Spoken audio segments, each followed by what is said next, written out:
نئے سال کی پہلی تاریخ یکم محرم الحرام ہے، اور اس یکم محرم الحرام کو یعنی نئے سال کے آغاز کو اگر صحابہ اکرام رضوان اللہ تعالی علیہم اجمعین کے دور کے اندر دیکھا جائے کہ اس یکم محرم الحرام کو کون سا واقعہ پیش آیا، اس یکم محرم الحرام کو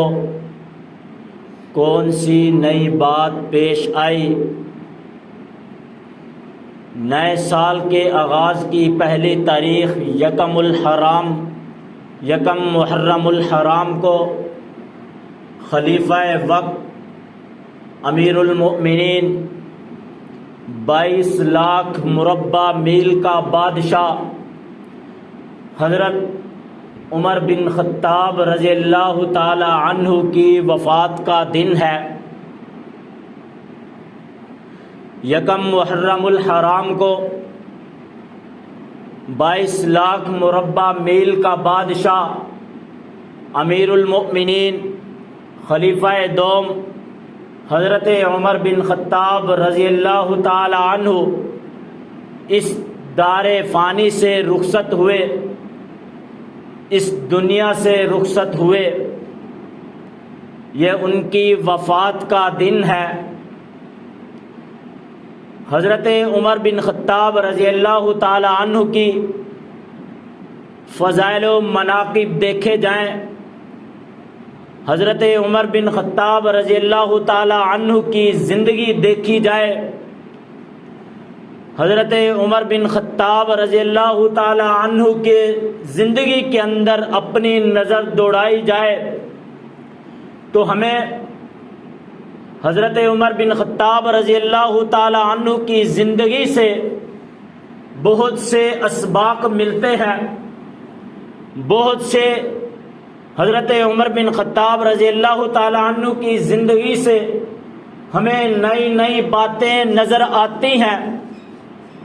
جن سے ہم بہت ہی زیادہ اس وقت دور ہو چکے ہیں۔ حضرت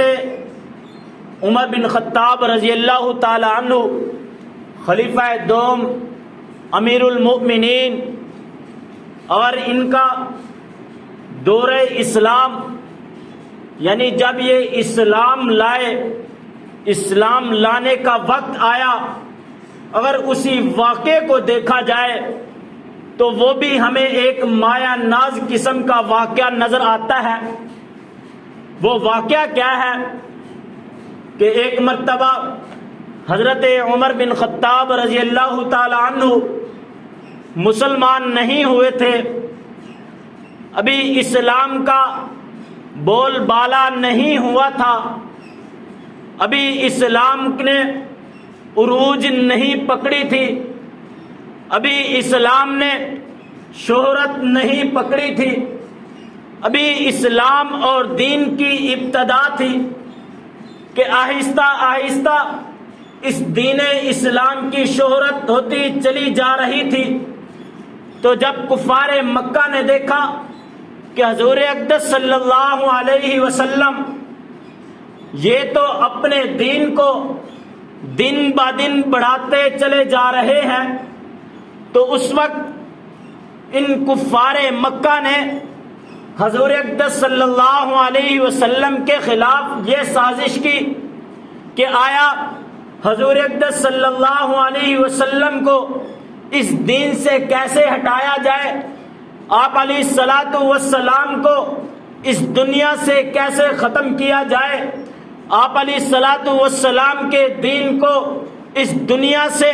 لوگوں کے دلوں سے، اس شہر سے کیسے ختم کیا جائے۔ چنانچہ کفار مکہ کے درمیان ایک مشاورت ہوئی جس کے اندر حضرت عمر بن خطاب رضی اللہ تعالی عنہ نے یہ اعلان کیا کہ آیا حضور اقدس صلی اللہ علیہ وسلم کو کون شخص قتل کرے گا، حضور اقدس صلی اللہ علیہ وسلم کو کون شخص اس دنیا سے رخصت کرے گا تو اس وقت بہت سے لوگوں نے کہا کہ ہم میں کسی کی ہمت نہیں، لیکن حضرت عمر بن خطاب رضی اللہ تعالیٰ عنہ نے کہا کہ میں خود ہی حضور اقدس صلی اللہ علیہ وسلم کو قتل کروں گا۔ چنانچہ اگلا دن آیا کہ حضرت عمر بن خطاب رضی اللہ تعالیٰ عنہ حضور اقدس صلی اللہ علیہ وسلم کو قتل کرنے کی گھر سے نکلے ہیں۔ چنانچہ راستے میں جا رہے ہیں کہ ایک صحابہ جس نے حضرت عمر بن خطاب رضی اللہ تعالیٰ عنہ سے ملاقات کی، حضرت عمر بن خطاب رضی اللہ تعالیٰ عنہ کو انہوں نے دیکھا کہ حضرت عمر بن خطاب رضی اللہ تعالیٰ عنہ نے تلوار تانی حضور اقدس صلی اللہ علیہ وسلم کو قتل کرنے کی نیت سے جا رہے ہیں، تو اس صحابی نے کہا کہ اے عمر، کس نیت سے اور کہاں جا رہے ہو؟ تو حضرت عمر بن خطاب رضی اللہ تعالیٰ عنہ نے اس شخص نے حضرت عمر بن خطاب رضی اللہ تعالیٰ عنہ نے عرض کیا کہ میں آج حضور اقدس صلی اللہ علیہ وسلم کو قتل کرنے کے لیے جا رہا ہوں۔ تو حضرت عمر بن خطاب رضی اللہ تعالیٰ عنہ کے اسلام لانے سے پہلے حضرت عمر بن خطاب رضی اللہ تعالیٰ عنہ پہلے ان کے بہنوئی اور بہن بھی اسلام لا چکے تھے۔ تو اس صحابی نے حضرت عمر بن خطاب رضی اللہ تعالیٰ عنہ نے حضرت عمر بن خطاب رضی اللہ تعالیٰ عنہ سے عرض کیا کہ اے عمر، پہلے گھر جا کر تو دیکھو کہ آپ کے بہن اور بہنوئی بھی اسلام لا چکے ہیں۔ تو حضرت عمر بن خطاب رضی اللہ تعالیٰ عنہ چونکہ حضور اقدس صلی اللہ علیہ وسلم کو قتل کرنے کی نیت سے جا رہے تھے، تو جب انہوں کو بتایا گیا کہ آپ کے بہن بھی اور آپ کے بہنوئی بھی اسلام لا چکے ہیں، تو اس وقت حضرت عمر بن خطاب رضی اللہ تعالیٰ عنہ کا ذہن بدلا کہ آیا کہ میرے گھر کے افراد ہی پہلے اسلام لا چکے ہیں۔ تو حضرت عمر بن خطاب رضی اللہ تعالیٰ عنہ نے اپنا پاسا پلٹا، اپنی نیت بدلی، سب سے پہلے اپنے بہنوئی کے گھر گئے، اپنی بہن کے گھر گئے، وہاں دیکھا کہ حضرت مسیب بن رضی اللہ تعالیٰ عنہ حضرت عمر بن خطاب رضی اللہ تعالیٰ عنہ کی بہن اور بہنوئی کو پڑھا رہے تھے قرآن مجید۔ تو اس وقت وہ صحابہ جو ان کو سبق پڑھا رہے تھے، تو انہوں نے جب دیکھا کہ حضرت عمر بن خطاب رضی اللہ تعالیٰ عنہ تشریف لا رہے ہیں، تو وہ اس گھر کے ایک کونے کے اندر چھپ گئے۔ تو ظاہراً حضرت عمر بن خطاب رضی اللہ تعالیٰ عنہ کے بہنوئی اور بہن سامنے کھڑے ہو گئے۔ تو حضرت عمر بن خطاب رضی اللہ تعالیٰ عنہ نے ان سے پوچھا کہ آپ ابھی کیا پڑھ رہے تھے؟ تو حضرت عمر بن خطاب رضی اللہ تعالیٰ عنہ نے بہن نے عرض کیا کچھ نہیں۔ تو حضرت عمر بن خطاب رضی اللہ تعالیٰ عنہ نے اپنے بہنوئی کو زوردار تھپڑ مارا اور ایسا تماچا مارا کہ وہ نیچے گر گئے۔ تو حضرت عمر کی بہن اپنے شوہر کی طرف لپکی، ان کی طرف پلٹی، تو حضرت عمر بن خطاب نے انہیں بھی اٹھا کر دور پھینکا، تو ان کے نیچے گرنے کی وجہ سے ان کا سر پھٹ گیا۔ چنانچہ جب حضرت عمر بن خطاب رضی اللہ تعالیٰ عنہ نے ان کے یہ حالات دیکھے کہ اب میری بہن کے سر سے بھی خون بہ رہا ہے اور بہنوئی بھی بہت مار کھا چکے ہیں، پھر فرمایا کہ آپ مجھے وہ نسخہ دکھاؤ، وہ مجھے اوراق دکھاؤ کہ جو آپ لوگ پڑھ رہے تھے، آپ جس کا مطالعہ کر رہے تھے، آپ جس کو پڑھنے کے اندر آپ کشمکش تھے۔ چنانچہ حضرت عمر بن خطاب رضی اللہ تعالیٰ عنہ کی بہن نے عرض کیا کہ ہم آپ کو ایسے نہیں دکھا سکتے، اس کے لیے آپ کو سب سے پہلے غسل کرنا ہوگا، اس کے لیے آپ کو سب سے پہلے نہانا ہوگا۔ چنانچہ حضرت عمر بن خطاب رضی اللہ تعالیٰ عنہ نہا کر آئے اور پھر ان کو جب اوراق دکھائے گئے تو حضرت عمر بن خطاب رضی اللہ تعالیٰ عنہ نے ان اوراق کو دیکھا جن کے اندر یہ آیات لکھی ہوئی تھی۔ فرمایا طه ما انزلنا على قرآن لتشقى الا تذكرة لمن يخشى تنزيلا ممن خلق الارض والسماوات العلى الرحمن على العرش استوى له ما في السماوات وما في الارض وما بينهما وما تحت الثرى. چنانچہ جب یہ پڑھتے چلے گئے آخر کے اندر اننی انا اللہ لا الہ الا انا فاعبدونی، جب یہاں پر پہنچے تو حضرت عمر بن خطاب رضی اللہ تعالیٰ عنہ کے ذہن بدل گیا. چنانچہ اپنے بہنوئی سے عرض کیا مجھے حضور اقدس صلی اللہ علیہ وسلم کی خدمت کے اندر لے جایا جائے. چنانچہ جب حضرت عمر بن خطاب رضی اللہ تعالیٰ عنہ کو حضور اقدس صلی اللہ علیہ وسلم کی طرف لے جایا جا رہا تھا تو اس وقت حضرت عمر بن خطاب رضی اللہ تعالیٰ عنہ کی بہنوئی کو جو شخص سبق دے رہے تھے، جو شخص قرآن مجید پڑھا رہے تھے، اس صحابی نے عرض کیا کہ آج حضور اقدس صلی اللہ علیہ وسلم کی دعا قبول ہو گئی ہے. وہ کیسے کہ ایک دن پہلے ہی رات کو حضور اقدس صلی اللہ علیہ وسلم نے رب کائنات سے یہ دعا کی تھی کہ اے اللہ یا تو مجھے عمر بن خطاب عطا کر دے یا عمر بن یعنی عمر دوسرا نام ابو جہل تھا یا تو وہ عطا کر دے. چنانچہ جب یہ دیکھا کہ عمر بن خطاب رضی اللہ تعالیٰ عنہ کا ذہن بدل گیا ہے تو اس وقت حضرت عمر سے یہ فرمایا کہ اے عمر، رات حضور اقدس صلی اللہ علیہ وسلم نے یہ دعا فرمائی تھی کہ یا اللہ مجھے یا تو عمر بن خطاب عطا کر دے، یعنی دین اسلام کو قوت دینے کے لیے، اس اسلام کا بول بالا کرنے کے لیے ہمیں عمر بن خطاب عطا کر دے یا ابو جہل عطا کر دے. لگتا ہے آج تیرے بس کے اندر حضور اقدس صلی اللہ علیہ وسلم کی دعا قبول ہو گئی ہے. چنانچہ حضرت عمر بن خطاب رضی اللہ تعالیٰ عنہ کو حضور اقدس صلی اللہ علیہ وسلم کی خدمت کے اندر لے جایا گیا تو صحابہ اکرام نے دور سے دیکھا کہ حضور اقدس صلی اللہ علیہ وسلم کی طرف حضرت عمر بن خطاب رضی اللہ تعالیٰ عنہ تشریف لا رہے ہیں. تو صحابہ نے حضور اقدس صلی اللہ علیہ وسلم سے عرض کیا اے اللہ کے رسول، عمر بن خطاب آ رہے ہیں. تو حضور اقدس صلی اللہ علیہ وسلم نے فرمایا اگر تو وہ اسلام قبول کرنے کے لیے آ رہے ہیں تو جی بسم اللہ، ورنہ وہ یہاں سے اپنا سر تن سے جدا کر کے جائیں گے. تو جب حضور اقدس صلی اللہ علیہ وسلم کی خدمت کے اندر حضرت عمر بن خطاب رضی اللہ تعالیٰ عنہ تشریف لائے تو اس وقت حضور اقدس صلی اللہ علیہ وسلم کو حضرت عمر بن خطاب رضی اللہ تعالیٰ عنہ نے دیکھتے ہی حضور اقدس صلی اللہ علیہ وسلم سے عرض کیا اے اللہ کے رسول، مجھے بھی کلمہ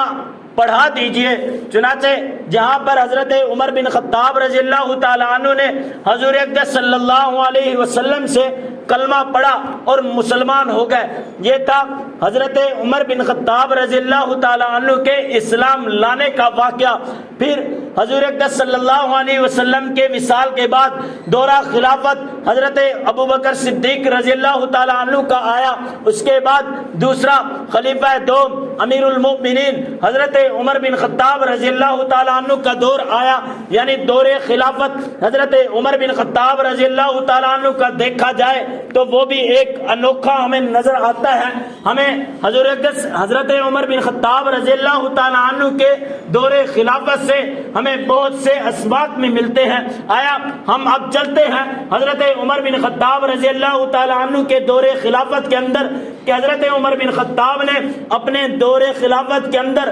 کیسے کیسے کام سر انجام دیے. حضرت عمر بن خطاب 22 لاکھ مربع میل کا بادشاہ، اپنی بادشاہت کے وقت اس نے لوگوں کے ساتھ کیسا رویہ اختیار کیا. 22 لاکھ مربع میل کا بادشاہ، اس نے اپنی بادشاہت کے دور کے اندر اپنی رعایا کی کیسی خدمت کی. حضرت عمر بن خطاب 22 لاکھ مربع میل کا مالک، اس نے اپنی بادشاہت کے اندر لوگوں کے کیسے کام سر انجام دیے. دیکھتے ہیں حضرت عمر بن خطاب 22 لاکھ مربع میل کا مالک، بادشاہت رکھنے والا وہ شخصیت ہے کہ 22 لاکھ مربع میل کا مالک ہونے کے باوجود، بادشاہت رکھنے کے باوجود اپنے جسم پر جو جسم پر کپڑے پہنتے تھے اس پر 22 سے 24 ان کے جسم اس کپڑے کے اندر وہ ٹانکے لگے ہوئے تھے، یعنی بہت سے کپڑوں کے اندر وہ سیا ہوا تھا، یعنی پھٹے ہوئے کپڑے ہونے کے باوجود وہ بادشاہ اپنے کپڑے بھی پھٹے ہوئے پہنتا تھا۔ لیکن وہ اتنا بڑا بادشاہ، ایسا بادشاہ ہے کہ اپنی بادشاہت کے اندر یعنی 22 لاکھ مربع میل کا مالک ہونے کے باوجود اپنی رعایا کی کیسی خدمت کرتا ہے کہ اپنے دور کے اندر جو بیواؤں کے گھر ہوتے تھے ان کے گھر جا کر ان کے گھر کے جو برتن ہوتے تھے پانی والے، وہ خود برتن پانی کے بھر کر ان کے گھر پہنچایا کرتے تھے۔ حضرت عمر بن خطاب 22 لاکھ مربع میل کا مالک ہونے کے باوجود اس نے کیسے کام سر انجام دیے کہ ایک مرتبہ رات کو خود رکھوالی کر رہا ہے اپنے شہر کی، یعنی 22 لاکھ مربع میل کا مالک اپنے شہر کی رکھوالی خود کرتا تھا کہ ایک مرتبہ اس نے ایک گھر کے اندر دیکھا، ایک جھونپڑی کے اندر دیکھا کہ چند بچے رو رہے ہیں۔ تو حضرت عمر بن خطاب اس جھونپڑی کے اندر گئے تو ایک بہن کھڑی ہوئی تھی، ان سے پوچھا، اے بہن یہ بچے کیوں رو رہے ہیں؟ تو اس بہن نے عرض کیا کہ یہ بچے بھوک کی وجہ سے رو رہے ہیں، لیکن اس وقت ہانڈی چولہے پر چڑھی ہوئی تھی، اس کے اندر ڈوئی پھیری جا رہی تھی، اس کے اندر حضور اقدس صلی اللہ حضرت عمر بن خطاب نے اس بہن سے، اس عورت سے پوچھا کہ اس ہانڈی کے اندر کیا ہے؟ فرمایا کہ اس ہانڈی کے اندر صرف پانی کو ابالا جا رہا ہے۔ پوچھا وہ کیوں؟ کہا کہ بچوں کو صرف بہلانے کے لیے، تاکہ اس پانی کو ابالتے ابالتے یہ بچے سو جائیں، کیونکہ ان کے لیے کھانے کے لیے کچھ نہیں، ان کے پاس پینے کے لیے کچھ نہیں، ہمارے پاس کوئی چیز نہیں ہے، تاکہ ان بچوں کو اسی پانی کے ابالنے کے اندر انہیں بہلایا جائے، بہلاتے بہلاتے خود بخود سو جائیں گے، صبح ہو جائے گی، صبح کی صبح دیکھی جائے گی۔ تو عمر بن خطاب رضی اللہ تعالی عنہ کے آنکھوں کے اندر آنسو جاری ہو گئے کہ میری بادشاہت کے اندر میری ملکیت ہونے کے باوجود میرے بادشاہت کی رعایا اتنی بھوک کی وجہ سے سو رہے ہیں۔ تو حضرت عمر بن خطاب رضی اللہ تعالی عنہ نے اس عورت سے کہا کہ آپ کے بادشاہ کیا کر رہے ہیں؟ اس نے کہا کہ میرے اور اس بادشاہ کا فیصلہ اصل اللہ رب العزت کریں گے۔ تو حضرت عمر بن خطاب رضی اللہ تعالیٰ عنہ اپنے بیت المال کے اندر گئے، وہاں سے کچھ دالیں لی، کچھ کھانا، کچھ چیزیں وہاں سے اکٹھا کی اور ایک توڑے کے اندر لیا اور خود کاندھے پر اٹھا کر اس عورت کے پاس لے آنے لگے۔ تو حضرت عمر بن خطاب رضی اللہ تعالیٰ عنہ یعنی 22 لاکھ مربع میل کے مالک کا ایک خادم تھا، اس نے کہا اے امیر المؤمنین یہ توڑا مجھے دے دیجئے، میں اس توڑے کو اٹھا کر وہاں تک پہنچا دیتا ہوں۔ تو حضرت عمر بن خطاب رضی اللہ تعالیٰ عنہ نے ایک مایا ناز جملہ ارشاد فرمایا، کہا کہ اے خادم، اس خادم کا نام تھا تقریباً عمار، فرمایا اے عمار آج تم میرا یہ بوجھ اٹھا نہیں سکتے، آج تو اٹھانے لگے ہو، کیا آج جس طرح تم میرا بوجھ اٹھاؤ گے کیا کل قیامت کے دن بھی میرے گناہوں کا بوجھ اٹھا سکو گے؟ تو حضرت عمر بن خطاب رضی اللہ تعالیٰ عنہ نے یہ جملہ ارشاد فرماتے ہوئے یہ کہا کہ اس توڑے کو بھی میں خود ہی اٹھاؤں گا، کیونکہ یہ گناہوں کا صلہ جو ہے مجھے ملنے والا ہے، کیونکہ میری بادشاہت کے اندر، میری ملکیت کے اندر، چونکہ میری رعایا رات کو بھوکا سو رہی ہے، کیونکہ مجھے پتہ نہیں تھا میری ملکیت کے اندر، میری بادشاہت کے اندر مجھ سے کمی ہوئی ہے، میں نے اپنی رعایا کی حفاظت نہیں کی، چنانچہ اس توڑے کو اٹھایا، گھر جا کر ان بچوں کے ہاتھ دیا، اس عورت کو دیا، پھر اس میں سے کچھ سامان لیا اور اس کی سوجی بنائی، اس کا حلوہ بنایا، حلوہ بنانے کے بعد ان بچوں کو خود کھلایا۔ حضرت عمر بن خطاب رضی اللہ تعالیٰ عنہ نے یعنی 22 لاکھ مربع میل کا مالک اپنی بادشاہت کے اندر اپنی رعایا کو خود کھانے پکا کر کھلا رہا ہے، یہ ہوتا ہے ایسا بادشاہ، یعنی ایسی بادشاہت رکھنے والا شخص۔ چنانچہ جب کھانا کھلانے کے بعد تھوڑی دیر بیٹھے، بچے مسکرانے لگے، پھر واپس آئے تو اس خادم سے کہا کہ میں نے جس طرح ان بچوں کو روتا ہوا دیکھا تھا ویسے ہی اب ان بچوں کو ہنستا ہوا دیکھ کر آ رہا ہوں، میرے دل کو بڑی خوشی ہوئی ہے۔ یہ تھا اس وقت کا امیر المؤمنین 22 لاکھ مربع میل کا مالک حضرت عمر بن خطاب رضی اللہ تعالیٰ عنہ ایسی بادشاہت رکھتے تھے کہ اکیلے ایک درخت کے نیچے سو جاتے تھے، یعنی کوئی رکھوالی کرنے والا نہیں، کوئی گارڈ نہیں، کوئی ان کی حفاظت کرنے والا نہیں۔ لیکن آج ہماری حکمرانی دیکھی جائے، ہمارے اس دور کے اندر ان حکمرانوں کو دیکھا جائے کہ اتنی پاورفل، یعنی جن کی ایسی ایسی گاڑیاں رکھنے والے، ایسے ایسے گارڈ رکھنے والے کہ اتنی طاقت، اتنے پاورفل ہونے کے باوجود پھر بھی ڈرتے ہوتے ہیں کہ کبھی ہمیں کوئی مار نہ دے، کبھی کوئی نقصان نہ پہنچا دے۔ لیکن یہ وہ تھا امیر المؤمنین، ایسی بادشاہ 22 لاکھ مربع میل کا رکھنے والا کہ جو اکیلا ایک درخت کے نیچے سو رہا ہے، جس کی حفاظت کرنے والا کوئی نہیں، جس کی حفاظت کرنے کے لیے کوئی گارڈ نہیں، کوئی گاڑی نہیں، کوئی اس کی حفاظت کرنے کے لیے کسی قسم کا کوئی اس کے پاس حفاظت کرنے کے لیے کوئی چیز نہیں، لیکن اکیلا 22 لاکھ مربع میل کا مالک ایک درخت کے نیچے سو رہا ہے۔ یہ ایسی بادشاہت رکھنے والا، تقریباً ایسی بات رکھنے والا کوئی شخص نہ ہی آج تک کسی ماں نے جنا ہوگا اور نہ ہی کوئی ایسی ماں آگے قیامت تک جنے گی، کیونکہ یہ ایسا ہی حکمران تھا۔ اخیر کے اندر حضرت عمر بن خطاب رضی اللہ تعالیٰ عنہ کے اگر واقعات کو دیکھا جائے، حضرت عمر بن خطاب رضی اللہ تعالیٰ عنہ کی زندگی کو پرکھا جائے تو ہمیں حضرت عمر بن خطاب رضی اللہ تعالیٰ عنہ کی زندگی سے، ان کے حالات سے، ان کے دور خلافت سے ہمیں ایسے ایسے اسباق ملتے ہیں کہ شاید آج اس دنیا کے اندر کوئی بھی کسی قسم کا ویسا سبق ہمیں نہیں مل سکتا۔ یہ امیر المؤمنین ایسا حکمران ہے کہ اس وقت ان کے حضور کے صلی اللہ علیہ وسلم کا دور خلافت دیکھا جائے، کوئی ایسی جنگ نہیں ہے کہ جن کے اندر انہوں نے مال و دولت لوٹ کر بیت المال کے اندر جمع کیا ہو۔ حضرت ابوبکر صدیق کا دور آیا، ایسے دور کے اندر بھی کوئی ایسے جنگیں نہیں ہوئی کہ جن کے اندر کوئی مال و دولت، کوئی کیسر و کسرا کو فتح کر کے ان کے مال و دولت کو بیت المال کے اندر جمع کیا جائے۔ لیکن اخیر کے اندر جب دور خلافت حضرت عمر بن خطاب کا آیا تو حضرت عمر بن خطاب نے کیسر و کسرا کو بھی فتح کیا، ان جیسے اور جنگوں کے اندر بھی بہت ساری فتوحات کی، لیکن پھر بھی اتنی مال و دولت ہونے کے باوجود اپنے تن پر 22 پیوند لگا ہوا ایک کرتا پہنے ہوئے ہے اور اپنے سال کے اندر اس بیت المال سے کوئی چیز نہیں لیتا، لیکن سال کے اندر صرف 2 جوڑے لینے والا ایسا حکمران شاید زندگی کے اندر کوئی ایسا حکمران نہیں ہوگا۔ اس کے بعد بہت سے حکمران آئے جس کے بہت سارے واقعات ملتے ہیں، یعنی انہوں نے بھی مال و دولت بہت سا بیت المال کے لیے جمع کیا، لیکن ان کی زندگی کے اندر دیکھا جائے، ان کی اپنی زندگی دیکھی جائے، انہوں نے ایسا تن پر، اپنے جسم پر کرتا ایسا کبھی نہیں پہنا ہوگا کہ جس پر 22 پیوند لگے ہوئے ہوں۔ یہ صرف ایسا حکمران حضرت عمر بن خطاب رضی اللہ تعالی عنہ ہے۔ اگر ان کی زندگی کے اندر اور چلے جائیں کہ ہمیں ایسے ایسے اسباق ملتے ہیں کہ ایسے ایک مرتبہ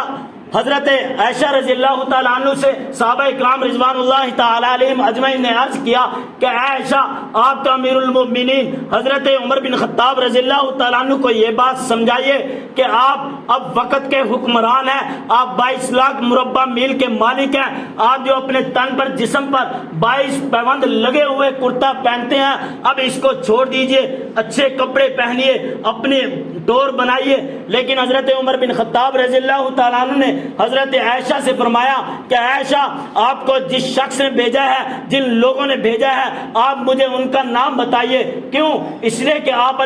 حضرت عمر بن خطاب رضی اللہ تعالیٰ عنہ انہیں اپنی اصلیت دکھانا چاہتے تھے، انہیں اپنی اصلی بات بتانا چاہتے تھے۔ تو اس وقت حضرت عائشہ رضی اللہ تعالیٰ عنہ نے حضرت عمر بن خطاب رضی اللہ تعالیٰ عنہ سے عرض کیا،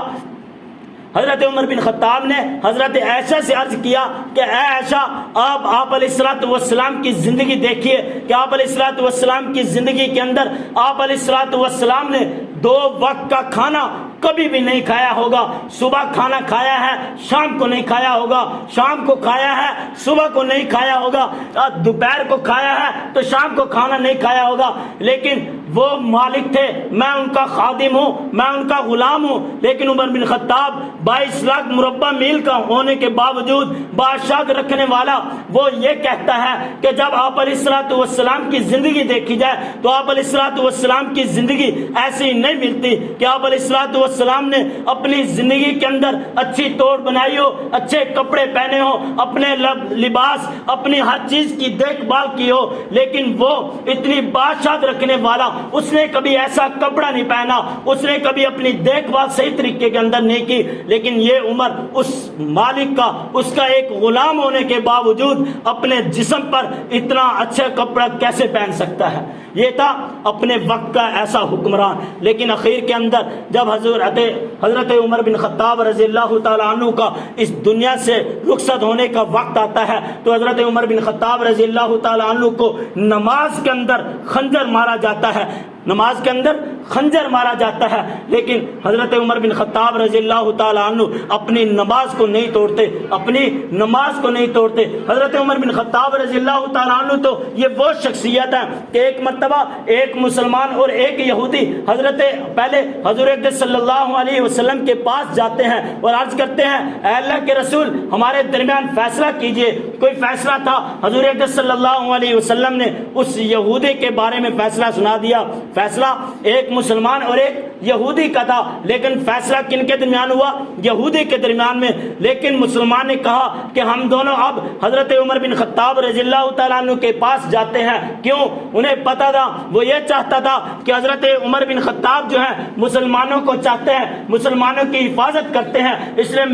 میرے بارے میں فیصلہ کریں گے۔ چنانچہ یہ دونوں شخص حضرت عمر بن خطاب رضی اللہ تعالیٰ عنہ کے گھر جاتے ہیں، دستک دیتے ہیں۔ حضرت عمر بن خطاب بیت تشریف لاتے ہیں۔ یہودی کہتا ہے کہ ہم حضور اقدس صلی اللہ علیہ وسلم کے پاس گئے تھے، آپ کے سامنے فیصلہ رکھا تھا، حضور اقدس صلی اللہ علیہ وسلم نے فیصلہ میرے حق میں فرمایا، لیکن اس مسلمان نے، یہ شخص کہتا ہے کہ ہم یہی فیصلہ دوبارہ حضرت عمر بن خطاب کے پاس لے کر جاتے ہیں۔ تو حضرت عمر بن خطاب نے فرمایا کہ دوبارہ بتانا کہ یہ فیصلہ حضور اقدس صلی اللہ علیہ وسلم نے کس کے بارے میں کیا؟ تو اس یہودی نے کہا کہ آپ علیہ الصلوۃ والسلام نے وہ فیصلہ میرے بارے میں کیا ہے۔ حضرت عمر بن خطاب رضی اللہ تعالیٰ عنہ کہتے ہیں کہ آپ دونوں یہیں ٹھہریے، میں 1 منٹ آتا ہوں۔ حضرت عمر بن خطاب گھر جاتے ہیں، گھر سے ایک تلوار لے کر باہر نکلتے ہیں اور باہر آتے ہی اس مسلمان کا سر تن سے جدا کر دیتے ہیں اور یہ کہتے ہیں کہ جو شخص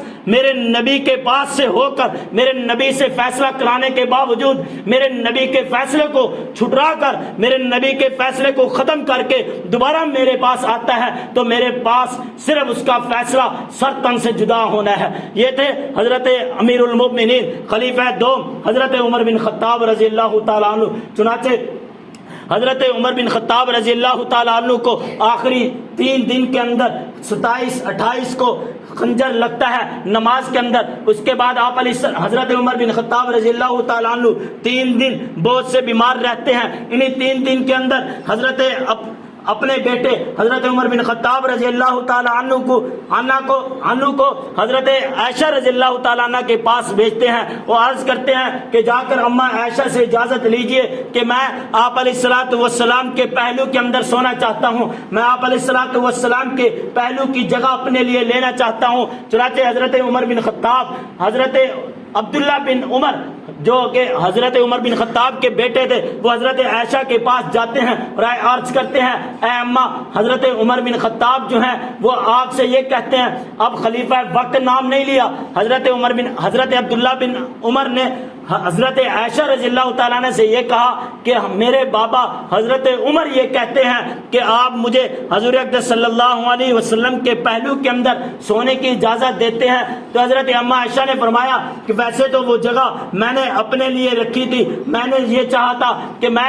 اپنے حضور اقدس صلی اللہ علیہ وسلم کے پہلو کے اندر سوں گی، لیکن حضرت عمر کا پیغام آیا ہے، چنانچہ کوئی بات نہیں، ٹھیک ہے۔ حضرت عمر بن خطاب رضی اللہ تعالیٰ عنہ کو سلا دینا۔ حضرت عبداللہ بن عمر حضرت عمر بن خطاب رضی اللہ تعالیٰ عنہ کو آ کر یہ فیصلہ سناتے ہیں، خوشخبری دیتے ہیں کہ اماں عائشہ نے اجازت دے دی، لیکن حضرت عمر بن خطاب نے فرمایا لیکن شاید مجھے لگتا ہے کہ اماں عائشہ نے میرے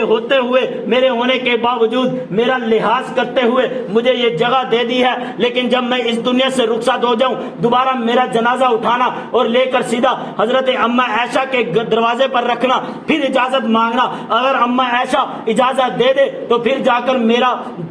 مجھے جو ہے حضرت حضور اقدس صلی اللہ علیہ وسلم کے پہلو کے اندر سلا دینا۔ یہ تھے